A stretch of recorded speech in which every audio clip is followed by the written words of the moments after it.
महाराष्ट्राच्या सांस्कृतिक आणि राजकीय पटलावर गायकीच्या माध्यमातून चळवळ पुढे नेण्याची एक मोठी परंपरा आहे. शाहीर अमर शेख, वामनदादा कर्डकांपासून ते संभाजी भक्तांपर्यंत अनेक शाहिरांनी आपल्या कलेतून सत्तेला जाब विचारला आणि समाजाला दिशा दिली. पण जेव्हा याच प्रबोधनाच्या एका मंचावरून महिलेविषयी अत्यंत खालच्या पातळीवर जाऊन हिंसक आणि विकृत विधान केलं जातं, तेव्हा या चळवळीच्या मूळ उद्देशाला धक्का लागतो का, हा प्रश्न सध्या उपस्थित झाला आहे. गायिका अंजली भारती यांच्या एका विधानामुळे भंडारा येथील कार्यक्रमात मुख्यमंत्री देवेंद्र फडणवीस यांच्या पत्नी अमृता फडणवीस यांच्याविषयी अंजली भारती यांनी जे विधान केलं ते केवळ राजकीय टीका नाही, तर ते एक सामाजिक विकृती आहे. आजच्या व्हिडिओमध्ये आपण केवळ त्या वादावर बोलणार नाही, तर अंजली भारती कोण आहेत, त्या असं का बोलतात, त्यांचा यूट्यूबर म्हणूनचा प्रवास, त्यांची शैली आणि सोशल मीडियाचा ट्रेंड यावर प्रकाश टाकणार आहोत. नमस्कार, मी ज्ञानेश्वर रेड्डी, तुम्ही पाहताय TOD मराठी. अंजली भारती विद्रोही गायिका, कव्वाल म्हणून परिचित आहेत. त्या आपल्या कार्यक्रमाचे व्हिडिओ सोशल मीडियावर टाकत असतात. व्हिडिओ चालावेत म्हणून त्याला सर्व गरजेची ट्रीटमेंट देतात. 10 दिवसांपूर्वी 17 जानेवारीला त्यांनी असाच एक 47 मिनिटं 56 सेकंदाचा भंडारा येथील जंगी मुकाबल्याचा व्हिडिओ यूट्यूबवर शेअर केला. 3 दिवसापासून हाच व्हिडिओ वादात सापडला आहे. त्यामुळे आपण सुरुवातीलाच नेमकं काय घडलंय ते जरा जाणून घेऊयात. भंडारा जिल्ह्यातील एका कार्यक्रमात अंजली भारती आणि राहुल शिंदे यांचा जंगी मुकाबला झाला. 14 जानेवारीला हा कार्यक्रम झाल्याचं अंजली दिदी भारती या यूट्यूब चॅनलवर म्हटलंय. मीडियामध्ये मात्र हा कार्यक्रम 13 जानेवारीचा असल्याचं म्हटलं जात आहे. या कार्यक्रमात पूर्व विदर्भातील प्रसिद्ध गायिका आणि स्वतःला आंबेडकरी मिशन सिंगर म्हणून घेणाऱ्या अंजली भारती उपस्थित होत्या. महिलांवरील वाढत्या अत्याचारावर भाष्य करताना त्यांनी सरकारवर टीका करणं अपेक्षित होतं. मात्र त्यांनी जी भाषा वापरली ती निव्वळ धक्कादायक नाही, तर चीड आणणारी आणि चिथावणीखोर होती.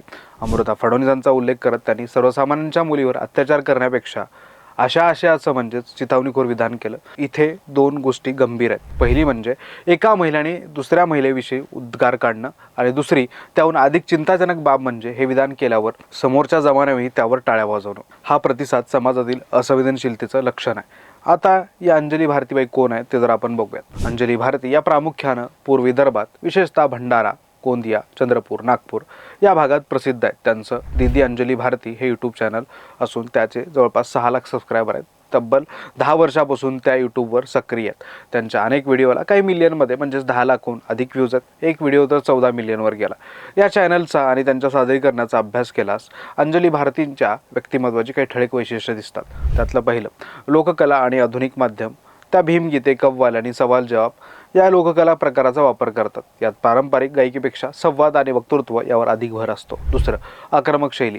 मंचावरून पुरुषांना प्रश्न विचारणं, प्रेक्षकांना सुनावणं आणि शिवराळ भाषेचा वापर करणं ही त्यांची USP बनली आहे. ग्रामीण भागातील मोठ्या वर्गाला ही दबंग शैली आपलीशी वाटते. त्यांची देहबोली आणि बोलण्याची पद्धत अत्यंत आक्रमक आहे. त्या स्वतःला वाघीण समजतात आणि मंचावरून विरोधकांना थेट ललकारतात. कार्यक्रमादरम्यान त्या सांगतात की त्यांनी 3 महिन्यासाठी बौद्ध धम्माचं चिवर स्वीकारलं होतं आणि त्या काळात श्रीलंकेला गेल्या होत्या. तिथे भगवान बुद्धाच्या दंतधातूचं त्यांनी दर्शन घेतल्याचा अनुभवही त्या सांगतात. त्या केवळ एक मनोरंजन करणाऱ्या गायिका नसून आपल्या गाण्यातून समाजाला दिशा देण्याचा प्रयत्न करत असल्याचंही त्यांच्या बोलण्यातून जाणवतं. तिसरा विषय, त्यांच्या गाण्यामध्ये जवळपास 70% राजकारण आणि 30% धार्मिक सामाजिक विषयांवर भाष्य असतं. लाडकी बहीण योजनेचे पैसे घ्या, पण मतदान आपल्याच माणसाला करा, असं आव्हान त्या उपस्थित महिलांना करतात. राम मंदिराच्या मुद्द्यावरूनही त्यांनी सरकारला धारेवर धरलं.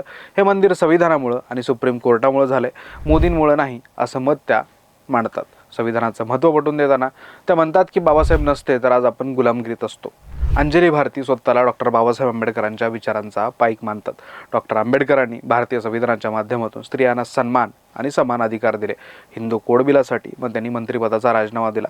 पण अशा महापुरुषांचं नाव घेऊन मंचावरून दुसऱ्या स्त्रीबद्दल अशी चितावणीखोर हिडीस भाषा वापरणं ही बाबासाहेबांच्या विचारांच्या अगदी विरोधात जाणारी बाब आहे. इथे प्रश्न सोशल मीडियाच्या अल्गोरिदमचा आहे. यूट्यूब आणि फेसबुकवर शांत आणि संयत विचारांपेक्षा प्रक्षोभक आणि वादग्रस्त गोष्टी जास्त व्हायरल होतात. अंजली भारती यांना हे गणित पक्क समजलंय. प्रेक्षकांकडून मिळणारा प्रतिसाद आणि यूट्यूबचे व्ह्यूज यामुळे कदाचित त्यांचं भान सुटलं असावं. विद्रोहातल्या नम्रपणाकडे दुर्लक्ष झालं की तो कधी आकारास्थळपणे होतो हेही समजत नाही. हा प्रकार अंजली भारतीच्या प्रकरणातून अधोरेखित झाला. प्रेक्षकांची भूमिका आणि सामाजिक परिणाम यात केवळ दोष अंजली भारतींचाच नाही, तर त्यांना डोक्यावर घेणाऱ्या प्रेक्षकांचाही आहे. एखादा वक्ता मंचावरून शिवीगाळ किंवा हिंसक भाषा करतो तेव्हा त्याला मिळणाऱ्या टाळ्या त्याला अधिक बेफाम होण्यास प्रोत्साहन देतात. दुसरीकडे जेव्हा एक लोककलावंत आपली सामाजिक जबाबदारी विसरून केवळ व्हायरल होण्यासाठी बोलू लागतो तेव्हा संस्कृतीचा ऱ्हास सुरू होतो, असं म्हटलं तरी वावगं ठरणार नाही. अंजली भारती यांच्यावर आता कायद्यानुसार कारवाई होईलच. भारतीय न्यायसंहितेनुसार सार्वजनिक शांतता भंग करणं आणि महिलेचा अपमान करणं हे गंभीर गुन्हे आहेत. पण या निमित्तानं आपल्याला एका गोष्टीचा विचार करावा लागेल, राजकीय विरोध आणि वैयक्तिक द्वेष यातील सीमारेषा आपण ओळखणार आहोत की नाही. मुख्यमंत्री फडणवीसांच्या पत्नीवरील टीका म्हणून हा प्रकार समोर आला, पण सोशल मीडियावर रोज असे अनेक प्रकार घडत आहेत. त्या सगळ्यांना अनेकदा किंवा नेहमीच राजकीय पाठबळ मिळतं. त्याचा काय करायचं याचा विचार करण्याची वेळ या घटनेच्या निमित्तानं आले. या सगळ्यांबद्दल तुम्हाला काय वाटतं? निव्वळ अंजली भारती हा प्रॉब्लेम आहे की आपण सगळेच हा प्रॉब्लेम तयार करतोय? राजकारणी आपल्या फायद्यासाठी या सगळ्यांना खतपाणी घातल्याने हा प्रॉब्लेम आणखीन गंभीर झाला आहे का? तुमचं मत कमेंट बॉक्समध्ये नक्की सांगा. व्हिडिओतील माहिती आवडली असेल तर शेअर करा, लाईक करा आणि आपल्या लाडक्या टीओडी मराठी चॅनलला सबस्क्राईब करायला विसरू नका.